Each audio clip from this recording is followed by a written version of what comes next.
Viral anggota Brimob di Riau kesal dimutasi, ngaku sering setor ke atasan. Curhatan anggota Brimob bernama Bribka Andri Dharma Irawan viral di media sosial. Bribka Andri yang bertugas di Batalion B Pelopor Satuan Brimob Polda Riau mengaku dimutasi tanpa alasan yang jelas. Padahal, selama ini ia sudah menjalankan perintah atasannya, Kompol Petrus Hasimamora, termasuk menyetor uang 650 juta rupiah. Curhatan Bribka Andri dituliskan dalam unggahan di akun Facebook dan Instagram miliknya, Minggu, tanggal 4 Juni tahun 2023. Ia mengaku diperintah Kompol Petrus untuk mencari uang 650 juta rupiah. Namun, tidak dijelaskan untuk apa uang tersebut.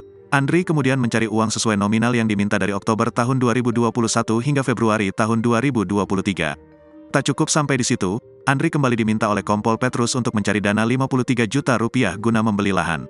Tak lama setelahnya yakni pada tanggal 3 Maret Andri dimutasi ke Batalion A Pelopor Satuan Brimob Polda Riau.